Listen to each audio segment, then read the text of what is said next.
திமுக கொடுக்கிற தேர்தல் அறிக்கை ஹீரோ ஹீரோயின் அப்படின்னாரு முதல்வர். ஆனால் எந்த தாக்கத்தையும் ஏற்படுத்தாது. முக்கியமான ஒரு கேள்வி இருக்கும் திமுகவை நோக்கி, ஏன் நீங்கள் இந்த 5 ஆண்டு காலத்தில் நீங்கள் இதெல்லாம் செய்யலை, இனிமே ஆட்சிக்கு வருவோம்னு சொல்லி செய்கிறீங்களே அப்படின்னு. லாஜிக்கலான கேள்வி தானே அது. ஒரு 20 வருஷம் கழிச்சு இதே தொகை வந்து ஒரு 20,000 ஒரு வேளை கொடுக்கலாம். அன்னைக்கு யார் வேணாலும் ஆட்சியில் இருக்கட்டும். அன்னைக்கு சாமிநாதன் கேட்பாரா, ஏன் அன்னைக்கே 20,000 கொடுக்கலன்னு கேட்பாரா? சார், அது விலைவாசிக்கு ஏற்ற மாதிரி ஒன்று என்னப்படும், உயர்த்திக்கிட்டே வரப்படும். அரசு ஊழியர்களுடைய சம்பளம் முதற்கொண்டு எல்லாமே அந்த மாதிரி ஒரு கட்டத்தில். இப்போ நான் இப்படி யோசிக்கிறேன், 8,000 அவரே சொன்னார், 8,000 ரூபா கொடுப்போன்னு ஸ்டாலின் தான் சொன்னார், கொடுத்தார். இப்பொழுது 12,000 கொடுப்பேன் என்கிறார். மக்கள் நம்ப மாட்டார்கள். எனக்கு இது இல்லாஜிக்கலா இல்லாமல் வேற என்னது? 8,000 கொடுப்பேன்னு சொன்னார், கொடுத்தாரா? அப்போ 12,000 கொடுப்பேன்னு சொல்றதை மக்கள் நம்புவாங்களா மாட்டாங்களா? நம்புவாங்க. மீன்பிடி தடை காலத்தில். இப்போ நான் 2 விஷயம் சொல்றேன் சார். இப்போ இந்த அவர் கொடுத்ததுல நட்சத்திர அந்தஸ்து மாதிரின்னு வச்சுக்கலாம், சிறப்பு இருக்கக்கூடிய அறிக்கைகளை மட்டும் நான் 2-3 சொல்றேன். இப்போ ஒரு உதாரணத்தை எடுத்துங்க. 15 லட்சம் மாணவர்கள் பங்கு பெறும் வகையில் முதலமைச்சரின் காலை உணவு திட்டம் 8ஆம் வகுப்பு வரை விரிவுபடுத்தப்படும். விரிவுபடுத்துவாரா மாட்டாரான்னு மக்களுக்கு சந்தேகம் வராது. ஏன்னா ஆல்ரெடி 5ஆம் வகுப்பு வரைக்கும் இப்போ காலை உணவு திட்டத்தை கொடுத்துட்டாரு. அப்ப 5ஆம் வகுப்பு வரை கொடுத்திருக்கிறவரு 8ஆம் வகுப்பு வரைக்கும் கொடுப்பாருன்னு மக்களுக்கு நம்பிக்கை. ஒரு சாத்தியம் இல்லாத ஒண்ணு அவரு சொல்லல. இந்த திட்டம் எல்லாமே பாருங்க, 1,31,00,000 பெண்களுக்கு மாதம் 1000 ரூபாய் கொடுத்துட்டு இருக்கிறாரு. இப்ப அதை 2,000 ஆக்குவேன்னு சொல்லிக்கின்ற பொழுது விலைவாசி ஏறுது. முதல்ல 1000 ரூபாய் கொடுத்தீங்க, இப்ப 2,000 ரூபாய் கொடுத்தாதான் மக்களுக்கு அது உதவியா இருக்கு என்று வருகின்ற பொழுது மக்கள் அதை நம்புவாங்க. எல்லா திட்டங்களுமே இதுல இன்னைக்கு கொடுத்த எந்த திட்டமும் புதுசு இல்ல, எல்லாமே திமுக ஆட்சி காலத்தில் கொண்டு வரப்பட்ட திட்டங்கள். அது செயல்பாட்டில் இருக்கக்கூடிய திட்டங்கள். வேளாண்மை மற்றும் உழவர் நலன் சொல்றாரு, இலவச மின்சாரம் பெறும் 20 லட்சத்துக்கும் மேற்பட்ட விவசாயிகளுக்கு எந்தவித மீட்டரும் பொருத்தப்படாத மின்சார பம்பு செட்டுகள். விரிவாக்க திட்டத்தை வேற மாதிரி புரிஞ்சுக்கணும். இல்ல சார், இலவச மின்சாரம் கொடுத்தது புதிய திட்டத்தை வேற மாதிரி. இல்ல, இலவச மின்சாரம் கொடுத்தது யாரு? விவசாயிகளுக்கு இலவச மின்சாரத்தை அறிவித்தது திராவிட முன்னேற்ற கழகம். அது கொடுத்தது திராவிட முன்னேற்ற கழகம். அப்ப இந்த திட்டத்தை என்ன செய்வாங்க, நம்புவாங்க. வீட்டு வசதி வாரியம்னு கொண்டு வந்தது திமுக. இன்னைக்கு வீட்டு வசதி வாரியத்தில் 10 லட்சம் புதிய வீடுகள்னு சொல்றாரு. எப்படி நம்ப மாட்டாங்க? இது எதுவுமே புரியல சார். நீங்க கலைஞர் காப்பீடுன்னு கொண்டு வந்தார். அது அதுக்கப்புறம் அந்த அம்மா வந்து பேரை மாத்தினாங்க. அப்புறம் இதை முதலமைச்சர் காப்பீடுன்னு வச்சுட்டாங்க. அப்ப முதலமைச்சர் காப்பீட்டு திட்டம் ஒன்று கொண்டு வந்தது யார் தான்? திமுகவும் கலைஞரும். இன்னைக்கு அந்த முதலமைச்சர் காப்பீட்டு திட்டத்தில் சேர்க்கப்படுவதற்கான ஆண்டு வருமான வரம்பு 5 லட்சமாகவும் காப்பீட்டு தொகை 10 லட்சமாகவும் உயர்த்தப்படும் என்று சொல்லிக்கிற பொழுது மக்களுக்கு நல்லா தெரியும். இது இப்போ ஒருத்தர் சொன்னா பரவாயில்ல, நீங்க 4 பேரும் தேர்தலில் போட்டிடுறீங்க, நீங்க 4 பேருமே ஒரே விதமான தேர்தல் அறிக்கையை நீங்க சொல்றீங்க. அப்ப அது சமன்படுத்தப்படும். இல்ல, இதுல என்கிட்ட 3 காப்பி இருக்கு சார். ஒன்னு வந்து இது நிறைவேற்றப்பட்ட வாக்குறுதிகள். இது வந்து அதிமுகவுடைய தேர்தல் வாக்குறுதிகள் 2016 அதிமுக வெற்றி பெற்று வந்தாங்கல்ல, கொடுத்த வாக்குறுதி எதையாவது நிறைவேற்றிருக்காங்களான்னு இப்ப நீங்க சொல்லுங்க. இப்ப இன்னைக்கு ஒரு வாக்குறுதி கொடுத்திருக்கிறாரு, ஆவின் பால் விலையை நாங்க வந்து பால் கொள்முதல் விலையை அதிகப்படுத்துவோம். ஆட்சிக்கு வந்தவுடன் கொள்முதல் விலையை 3 ரூபாய் அதிகப்படுத்தி கொடுத்தார், அதாவது பால் வணிகர்களுக்கு. ஆனா விற்பனை விலையை 3 ரூபாய் குறைத்தார். ஆனா அதிமுக ஆட்சியில ஆவின் பால் விலையை லிட்டருக்கு 6 ரூபாய் ஏத்துனாங்க. இவர் 3 ரூபாய் குறைச்சாரு. நீங்க உங்களுக்கு நல்ல ஞாபகம் சார், ஜெயலலிதா அம்மா இருக்கும்போது சட்டப்பேரவையிலே விஜயகாந்த் அவர்களை பார்த்து சொன்னாங்க, பால் விலையை உயர்த்திய பிறகு, பேருந்து கட்டணத்தை உயர்த்திய பிறகு சங்கரன் கோயில் இடைத்தேர்தல் வருகிறது பார்க்கலாமா அப்படின்னு சவால் விட்டாங்க. உயர்த்தினாங்க. நீங்க எந்த திட்டத்தை இதுல இருக்கிற எதையாவது இல்ல இப்படி கேக்குறேனே, நீங்க திரு ஸ்டாலின் மீது மக்களுக்கு இருக்கக்கூடிய நம்பிக்கை இதே தேர்தல் அறிக்கையை வார்த்தைகள் மாதிரி இல்ல சில திட்டங்களை மாற்றி சொல்லி இருக்கக்கூடிய திரு எடப்பாடி பழனிசாமி மேல வராதா? வராதுங்க. புதுசா கட்சி தொடங்கி இருக்கக்கூடிய திரு விஜய் மேல வராதா? வரவே வராது. அதான் ஏன் வராது? நல்ல கேள்வி. ஏன் முதல்ல இவருக்கு மேல ஏன் வராதுன்னு சொல்லிடுறேன். யாரு? திரு எடப்பாடி பழனிசாமி. ஏன்னா முதலமைச்சராக இருந்திருக்கிறாரு. ஏன் வராதுன்னு சொல்றேன். எடப்பாடி பழனிசாமி முதலமைச்சராக இருக்கின்ற பொழுது 2016 அதிமுக தேர்தல் அறிக்கை என் கையில் இருக்குது.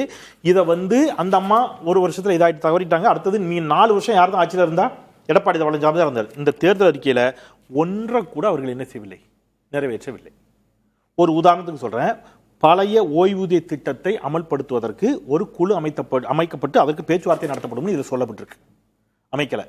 இப்ப இவங்க தமிழ்நாடு அஷ்யூர்ட் பென்ஷன் பிளான் ஒன்று கொண்டு வந்திருக்காங்க. பழைய ஓய்வூதிய திட்டத்துக்கு இதுக்கு ஒன்று தான் வித்தியாசம்.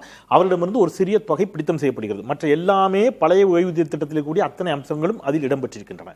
அப்போ ஒரு தீர்வை இந்த அரசு எட்டி இருக்கிறது. ஸ்கூட்டி கொடுப்பீங்கன்னு சொன்னீங்கல்ல சார், ஞாபகம் இருக்கா? ஜெயலலிதா சொன்னாங்க, ஞாபகம் இருக்கா? ஸ்கூட்டி மானியம் வழங்கப்படும். எத்தனை பேருக்கு கொடுத்தாங்க? மதுரையில தமிழ் எண்ணெய்க்கு சிலை வைக்கப்படும் சொன்னாங்க, ஞாபகம் இருக்கா உங்களுக்கு? எத்தனை பேருக்கு வச்சாங்க? தமிழ்நாட்டினுடைய நதிகள் இணைக்கப்படும் சொல்லியிருக்கிறார் சார் இந்த அறிக்கையில. எடப்பாடி பழனிசாமி சொல்லியிருக்காரு. ஆனா திமுக இணைச்சது. திருநெல்வேலி மாவட்டத்தில் எங்க தொகுதியில நம்பியாறு, கருமேனியாறு, தாமிரபரணி ஆறு இணைச்சு இன்றைக்கு தண்ணீர் அதுல வெள்ளோட்டம் பார்க்கப்பட்டு விட்டது. அப்ப சொன்ன திட்டங்களை திமுக நிறைவேற்றி இருக்கிறதா அப்படின்னு கேட்டீங்கன்னா நிறைவேற்றி இருக்கிறார்கள்.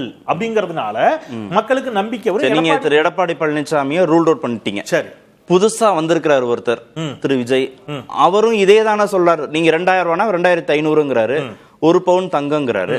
அதையும் செய்ய மாட்டாரா? அவரும் செய்ய மாட்டாரா? அவர் மேல ஏன் நம்பிக்கை இல்லைன்னு சொல்றேன்னா, ஏற்கனவே எங்க அமலில் இருக்கிற திட்டங்கள் இருக்குல்ல, அது இருக்குதா இல்லையானே தெரியாம ஒரு திருப்பி வாக்குறுதி கொடுத்துட்டு இருக்காரு. இன்னைக்கு சொல்றாரு மாணவர்களுக்கு கல்வி கடன் வழங்கப்படும் எந்த பிணையும் இல்லாமல். நீங்க சீனியர் ஜேர்னலிஸ்ட் சார், இங்க மாணவர்களுக்கு கல்வி கடன் வழங்கப்பட்டுக்கிட்டு இருக்கா இல்லையா? அவருக்கு இங்க என்ன இருக்குன்னே தெரியல. ரேஷன் கடைகளே இல்லாத புதுச்சேரின்னாரு. அவங்க என்ன சொன்னாங்க, எப்ப இங்க ரேஷன் கடை இருக்குதுப்பா, உங்களுக்கு அது தெரியலையான்னாங்க. நீங்க இவருக்கு நீங்க சுப்பராயருக்கு மணிமண்டபம் கட்டவே இல்லை, பார்த்தீர்களா, என்ன சொன்னீர்கள் வாக்குறுதி அப்படின்னாரு. அது கட்டி முடிச்சு அங்க கம்பீரமா நிக்குது. நாகப்பட்டினத்தில் போய் செயல்பாட்டிற்கு வந்த திட்டங்கள் எல்லாம் செயல்பாட்டிற்கு வரவில்லை, நாங்கள் ஆட்சிக்கு வந்தால் செயல்படுத்துவோம்னாரு. நாகப்பட்டினத்தில் அந்த திட்டம்லாம் ஏற்கனவே செயல்பாட்டுக்கு வந்து விட்டதுன்னு வீடியோ ஆதாரத்தோட எடுத்து போட்டோம். அப்ப விஜய்க்கு இந்த நாட்டில் என்ன நடக்குன்னே தெரியாத போது அவர் கொடுக்குற வாக்குறுதி எப்படி நம்புவாங்க? நான் இன்னொன்னு சொல்லட்டுமா சார், அவர் கட்சியிலேயே அவருடைய வாக்குறுதி அவரால் காப்பாற்ற முடிஞ்சுதா? சொந்த கட்சிக்குள்ள அவர் கொடுத்த வாக்குறுதி என்ன சார்? இப்போ நீங்க மகளிர் பாதுகாப்பை உறுதிப்படுத்தணும்னு ஒரு வாக்குறுதி கொடுக்குறாரு சார். சொந்த கட்சி நிர்வாகி அஜிதா ஆக்னஸ்னு ஒரு நிர்வாகி வர்றாங்க உங்ககிட்ட நியாயம் கேட்கறதுக்கு. நீங்க இறங்கி பேசலாம், அல்லது அப்புறம் பேசுறீங்களா உள்ள அனுப்புங்கன்னு சொல்லலாம். காரை விட்டு மேலே ஏத்துனீங்க. அவங்க தற்கொலைக்கு முயன்று அவங்க மறிச்சாங்க. மறிச்சாங்க, உங்களை கீழே இறங்குறதுக்கு தானே மறிச்சாங்க. நீங்க காரை என்ன பண்ணீங்க? புதிய முறையில் விஷயம் இருக்குது சார். கார் நின்றுச்சா நகண்டுச்சா சார் அவங்க நோக்கி? அப்ப அவங்க இன்னைக்கு தற்கொலைக்கு முயன்று மருத்துவமனையில் இருந்தாங்க. நீங்க போய் பாத்தீங்களா? பார்க்க முடியல. இப்ப அவங்களுக்கு சீட்டும் இல்லை. அவங்க இன்னைக்கு கட்சி கொடியை கலத்தி தூர வீசிட்டு விசில தூக்கி தூர போட்டு போயிட்டாங்க. உங்களை பார்க்க வந்த ஒரு இளைஞன் தஞ்சாவூர்ல அடிபட்டு ஹாஸ்பிட்டலைஸ்டு. நீங்க போய் பாத்தீங்க இல்ல? அன்பில் மகேஷ் போய் பார்த்தார். இப்ப அந்த பையன் இறந்து போயிட்டான். ஆறுதல் சொல்றதுக்கு நீங்க போனீங்க. அப்போ உங்க கட்சியினருக்காகவே நீங்கள் அவர்களுடைய துயரத்தில் கூட நிற்காத பொழுது நீங்க கொடுத்த வாக்குறுதி எதையும் நீங்க என்ன செய்ய முடியாது. அவருக்கு 2 பிரச்சனை சார் விஜய்க்கு. ஒன்று, ஏற்கனவே இங்க இருக்கக்கூடிய திட்டங்களை மீண்டும் அறிவிக்கிறார். இந்த திட்டம்லாம் ரொம்ப பழைய திட்டம், அது என்னன்னு புரியாமலே அவர் அறிவிச்சிட்டு இருக்கிறாரு. அது ஃபர்ஸ்ட் பிரச்சனை. அதனால மக்கள் நம்ப மாட்டாங்க. இன்னொரு பிரச்சனை, அவர் சொந்த கட்சியை அவரால் என்ன செய்ய முடியல, இருக்கிற பிரச்சனையை சமாளிக்க முடியல. அப்புறம் நீங்க எடப்பாடி பழனிசாமி பத்தி கேட்டா இன்னொன்னு சொல்றேன். ஒரு ஸ்கீம்ஸ் யாருக்கு கொடுப்பாங்கன்னா சார், யாரு நலிவடைந்தவர்களோ, யாரு பாலினத்தின் அடிப்படையில் பொருளாதார அடிப்படையில் ஒடுக்கப்படுகிறார்களோ, இந்த அடிப்படையில் இந்த எங்க ஊர்ல ஒரு பழமொழி சொல்லுவாங்க, யானைக்கு அறம்னா குதிரைக்கு குறம்னு ஒரு பழமொழி உண்டு. அந்த மாதிரி மகளிருக்கு கட்டணம் இல்லாத பேருந்து. நான் வந்தா ஆண்களுக்கும் கட்டணம் இல்லாத பேருந்து. இது ஒரு ஸ்கீமா? ஏதாவது லாஜிக் இருக்கு? பொருளாதாரத்தில் நலிவடைந்த ஆண்களும் பயன்பெறட்டும் நினைக்க கூடாது. பொருளாதாரத்தில் நலிவடைந்த ஆண்கள் நீங்க பஸ்ல ஏறும்போது எப்படி செக் பண்ணுவீங்களா? அனைத்து பெண்களுக்கும் தான் சார் மகளிர் கட்டணம் இல்லாத பேருந்து. பொருளாதாரத்தில் நலிவடைந்த பெண்களுக்கு இல்லாத நீங்க பஸ்ல செக் பண்ண முடியாது. ஈக்காட்டு தாங்கல்ல ஏறி வடபழனியில் இறக்குற பெண்கள்கிட்ட நீங்க ஐடி சர்டிபிகேட் எடுத்துப்பீங்களா? எல்லா பெண்களுக்கும் தான் அது. ஏன்னா பெண்கள் இன்னமும் கூட வெளி உலகத்திற்கு வர முடியவில்லை என்பதால் ஒரு திட்டம் போட்டா, அப்ப ஆண்களுக்கும் நாங்க. அப்ப இந்த மாதிரியாக ஒரு திட்டம் போடக்கூடிய, இதுல வேற ஒரு காமெடி பண்ணார் பாத்தீங்களா சார்? இன்னைக்கு என்னைய பார்த்து காப்பி அடிக்கிறாங்க. காப்பி அடிக்கிறதுக்கு அங்க என்ன இருக்குது? உங்க பேப்பர்ல என்ன இருக்குது காப்பி அடிக்கிறதுக்கு? எதிர்க்கட்சிகள் சொல்லக்கூடிய தேர்தல் அறிக்கை கவனம் பெற்றிருக்கு. அதுதான் உங்களுக்கு வெற்றி வாய்ப்பை கொடுத்திருக்கு. திமுகவுக்கும் பொருந்தும் அது. Okay sir. அதிமுகவுக்கும் பொருந்தும். அப்ப இந்த தேர்தல் அறிக்கையில ஆளும் கட்சி சொல்றதை விட எதிர்க்கட்சிகள் சொல்றதுக்கு கொஞ்சம் கூடுதலான வீரியம் இருக்கா? 2016 யார் எதிர்க்கட்சி? இதை வச்சுதான் தீர்மானிக்கணும். 2016 திருப்பி திமுக தானே வந்திருக்கணும். அவங்க இதே மாதிரியான வாக்குறுதிகள் அப்பவும் கொடுத்தாங்கல்ல, மீண்டும் அதிமுக வந்துச்சு. ஸோ இந்த வாதமே திருப்பியும் சொல்ல இல்லாஜிக்கலான ஒரு வாதம் சார். நான் 2 அதுக்கு முன்பாக நம்முடைய மரியாதைக்குரிய பிரியன் சார் ஒரு டவுட்டா அதை கேட்டாங்க. அவங்க குற்றமாக சொல்லல, ஒரு டவுட்டா தான் கேட்டாங்க. இப்போ நீங்க இந்த இலவச மின்சாரம் பெற்று வசதியை பெறக்கூடிய விவசாயிகளுக்கு எந்த மீட்டரும் பொருத்தப்படாத பம்பு செட்டுகள் வழங்கப்படும், நவீன மோட்டார்கள் வழங்கப்படும் என்று சொல்லிக்கிறாங்க. அது மானியத்தின் அடிப்படையிலா அல்லது அதுக்கு ஏதாவது கட்டணமானு கேட்டாங்க. அது முற்று முழுவதுமாக இலவசமாக கட்டணமின்றி வழங்கப்படும், முழுவதுமாக மாநில அரசின் நிதியிலிருந்து வழங்கப்படும். ஒன்றிய அரசு கொடுக்கக்கூடிய அந்த மானியத்தை பத்தி சார் சொன்னாங்க, அது சோலாருக்கு தான். இந்த மின் மோட்டார்களுக்கு ஒன்றிய அரசு மானியம் கொடுப்பதில்லை, அது சோலார் பம்ப் செட்டுகளுக்கு தான் கொடுக்குறாங்க. இது முற்று முழுவதுமாக மின் மோட்டார்களை மாநில அரசு கொடுக்கும் என்று தான் அறிவித்திருக்கிறார்கள். ஒன்று. இன்னொன்று சார், நிறுத்துமா, எந்த அரசு வந்தாலும் தொடரத்தானே செய்யணும். நீங்க ஒரு டவுட்டா கேட்டீங்க, ஒரு கேள்வியா. இல்ல சார், அதிமுக ஆட்சிக்கு வந்தா நிறுத்தும் சார். கோயம்பேடு மதுரவாயில் பறக்கும் சாலை கலைஞர் போட்டாரு, அதிமுக கொண்டுச்சு நிறுத்தினாங்க. சாலை பணியாளர்கள் கலைஞர் கொண்டு வந்தாரு, அதிமுக ஆட்சிக்கு வந்துச்சு நிறுத்தினாங்க. மக்கள் நல பணியாளர்கள் திமுக கொண்டு வந்துச்சு, அதிமுக ஆட்சிக்கு வந்தோன்னா நிப்பாட்டினாங்க. மெட்ரோ ரயில் திமுக கொண்டு வந்துச்சு, அந்த அம்மா அதுக்கு பதிலா என்ன சொன்னாங்க, மோனோ ரயில்னு சொன்னாங்க ஜெயலலிதா அம்மா. பட் வேற வழியே இல்லாம அவங்க அக்செப்ட் பண்ண திட்டம் மெட்ரோ ரயில் மட்டும்தான். மிக பிரம்மாண்டமாக ஒரு இதை கட்டி எழுப்பினார் கலைஞர் தலைமைச் செயலகத்தை. அதை நான் செயல்பட விட மாட்டேன்னு ஹாஸ்பிட்டலா மாத்தினாங்க.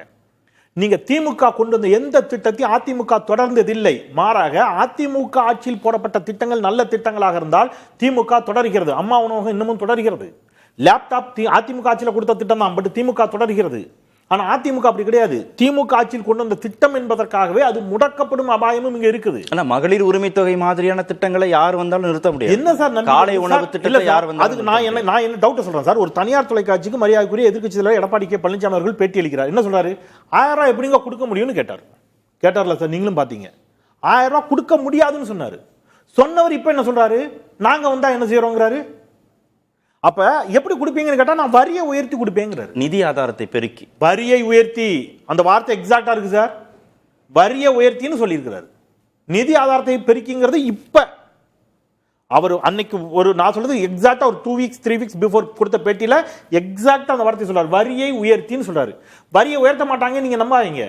அதிமுக ஆட்சி காலத்தில் உயர்த்தி இருக்கிறார்கள். நான் திருப்பி சொல்றேன், பால் விலையை உயர்த்தி இருக்காங்க, மின் கட்டணத்தை உயர்த்தி இருக்காங்க, போக்குவரத்து கட்டணத்தை உயர்த்தி இருக்காங்க. இந்த கடந்த 5 ஆண்டு கால ஆட்சியில போக்குவரத்து கட்டணம் உயர்த்தப்படல, பால் கட்டணம் உயர்த்தப்படல. மாறாக 3 ரூபாய் லிட்டருக்கு குறைச்சிருக்காங்க. பெட்ரோல லிட்டருக்கு 3 ரூபாய் குறைச்சிருக்கிறார்கள். இந்த நம்பிக்கை ஒன்னு சொல்றேன் சார். சாமிநாதன் எங்க வந்து நிறுத்துறாருன்னா, ஆளுங்கட்சி செஞ்சது எதிர்க்கட்சிகள் சொன்ன வாக்குறுதிகளை சமன்படுத்திருச்சுன்னு சொல்றாரு. அது திரு ராம்ஜி அப்படி படுத்தா சார் நம்பிக்கையை தருங்கிற. நான் இன்னொன்னு சொல்றேன் சார், ரொம்ப முக்கியமான ஒரு ஸ்கீம் சார். நீங்க எவ்வளவு முக்கியமான ஸ்கீம் பாருங்க. 1000 குழந்தைகள் காப்பகங்கள் உருவாக்கப்படும், பெண்கள் வேலைக்கு செல்வதை எளிதாக்கும் பொருட்டு. இது ஒன்னோட ஒன்று தொடர்புடையது சார். இந்தியாவில் வேலைக்கு செல்லும் பெண்கள் அதிகம் இருக்கக்கூடிய மாநிலம் தமிழ்நாடுன்னு ஒரு ரிப்போர்ட் வருது. அப்ப அது வருகின்ற பொழுது நீங்க பிரைவேட்ல கொண்டு போய் விட்டு போறாங்க, என்ன பிளே ஸ்கூல் அது இதுன்னு. அப்ப குழந்தைங்க இருக்குங்கிற காரணத்தினாலேயே பல பெண்கள் வேலைக்கு போக முடியாம தங்களுடைய கல்வி அறிவு, தங்களுடைய படிப்பு அனுபவம் எல்லாத்தையும் முடக்கிட்டு வீட்டில் இருக்க வேண்டிய ஒரு கட்டாயம் வருது. இன்னைக்கு கூட்டு குடும்ப முறை இல்ல. அப்ப 1000 குழந்தைகள் காப்பகங்கள் உருவாக்கப்படும் அப்படிங்கிறது இருக்குல்ல. திருப்பி விமன் எம்பவர் மட்டும் இல்ல, அடுத்த லைன் திருநங்கையர்களை பற்றி வருது, மாற்றுத்திறனாளிகளை பற்றி வருது.